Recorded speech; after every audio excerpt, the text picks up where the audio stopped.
Hello everyone, welcome back to another episode of our petty revenge. In today's episode, finding out I got the job my arrogant family friend, who told me I was stupid, got rejected from. I gave a nice gift card to the former colleague that stole my tips. Cheat on my best friend? You will pay with minor inconvenience. Before we get started, make sure to subscribe so you will never miss a video. So let's get started. Finding out I got the job my arrogant family friend, who told me I was stupid, got rejected from. I have a close family friend who I grew up alongside. We had an intense rivalry when we were kids, and he loved to make fun of me. One of his favorite insults was to call me stupid, and make me feel super incompetent. I remember a particular gathering when I was in year 7 when I jokingly confessed that I messed up a math test. He then spent the rest of the evening telling everyone at this gathering that he was a straight-A student and that I was a failure.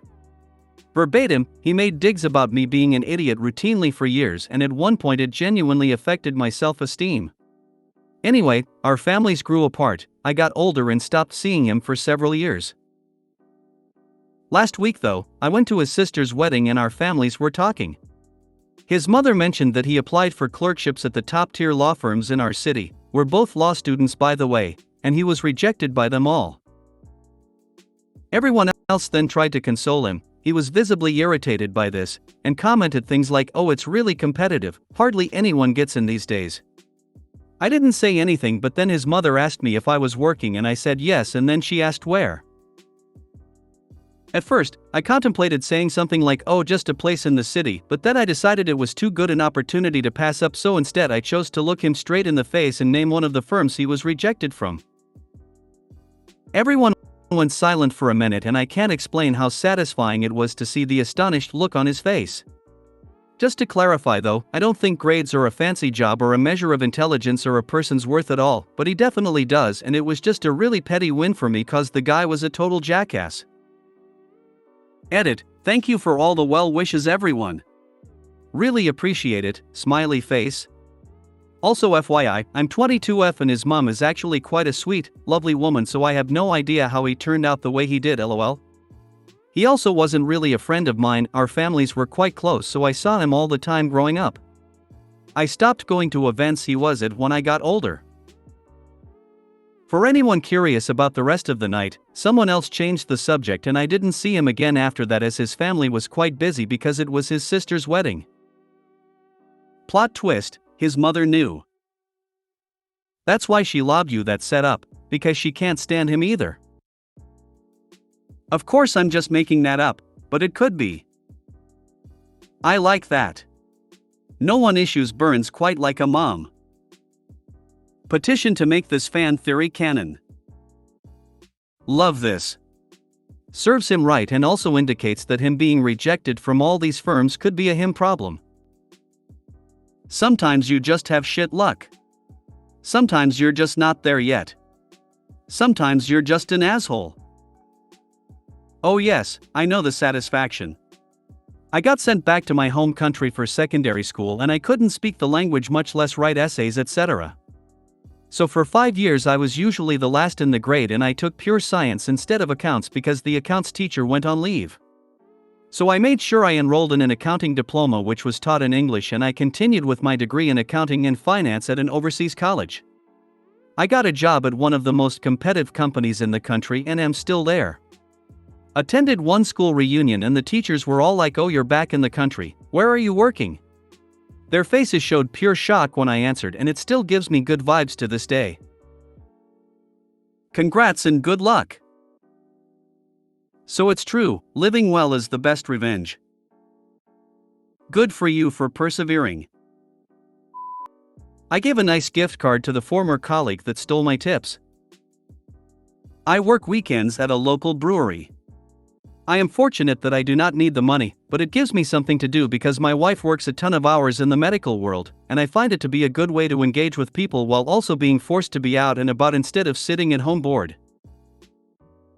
I made the mistake of communicating that this was not a necessity job for me to a coworker, L. Elle got distant then, and where we chatted a lot prior, Elle started being weird. No big deal, I'm not here for Elle. Well, soon after that I had a large group come in, and Elle took one of 3 $100 bills off of the table and pocketed it that was meant as a tip for me. This group stayed all day to watch a tournament. They were there from 8 a.m. to 10 p.m. I did confront him, and he denied it. He swore up and down he would never do that, but he was the only one in the party room other than me. It wasn't worth raising a stink because this guy doesn't do well financially and I know he struggles to pay his rent. I maintained being cordial with Elle, to the point that he must have thought we were back to how it used to be, but I just didn't really give care. Fast forward to the beginning of last month, and Elle lets everybody know he is going and working at a place on the tourist strip. His last day came that I was working with him, which happened to be a Saturday, and I overheard him admit to another employee not only that he took the 100, but that he regularly took his bus fare from my tables if they tipped cash.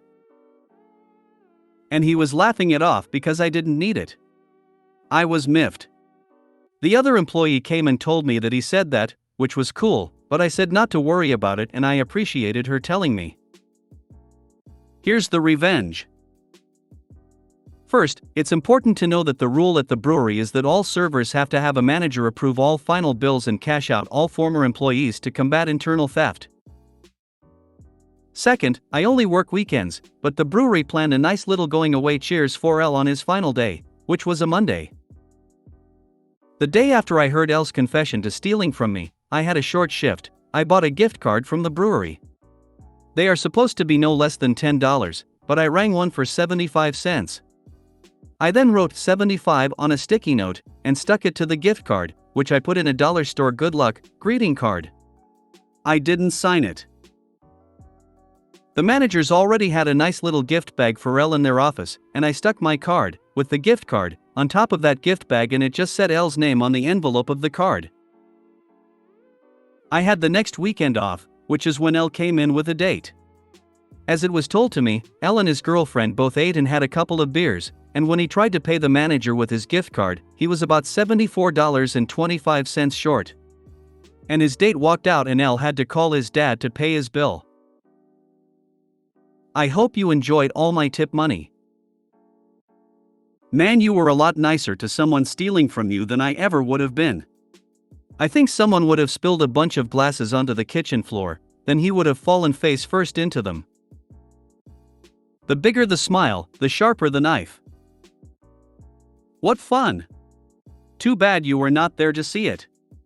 Ha ha ha. Petty. Oh, so very petty. Pettiness personified. Well done. Cheat on my best friend? You will pay with minor inconvenience. My best friend got cheated on by her husband of almost a decade. I gave her my Netflix login for her smart TV. After the Netflix ban, she told me she could still get in and watch sometimes. But in agreement to the divorce, cheater got the TV. I got a notification of a new location login. So I went in and just put Child TV. Why only ratings can be accessible through that channel. I could change the password, but I would have to set my elderly mother up again, so this is the path of least resistance and pettiness. I love this. This is truly poetic. I would love to do so much more, but she wants peace. I am bike commuter, and when the relationship was over, she told me, you know, he actually hates bicyclists, right? And said, well, I hate cheaters, so I guess that makes us even then. Up the ante. Go into their watch list and continuing watching list and mess them up. Delete things. Skip episodes. Add bizarre things that will annoy them, whatever they hate most. Take a look at what they're watching and set everything to 2 or 3 minutes before they end, so when it autoplays it pops in shortly before it's time to skip to the next episode. So if they're not paying attention, they end up skipping through several episodes, or if they are paying attention, they have to rewind every time it moves to the next episode. Change it back and forth every few days. This. Really screw with his head. Up the pettiness level. Add a lot of bicycling shows to his playlist. You should go in and favorite every show and movie centered around infidelity. Start each one just a few minutes in so it floods his just watched feed. If there is a series he really likes, cut him off the day the new series is to start. Conversely, wait until he's getting close to the end of a season and then cut him off. You should be able to go into approved devices and disconnect the one without needing to change password. Yeah, but what's the fun in that? If you made it to the end of the video, thanks for watching. Don't forget to like, subscribe and share, and we will see you in the next video.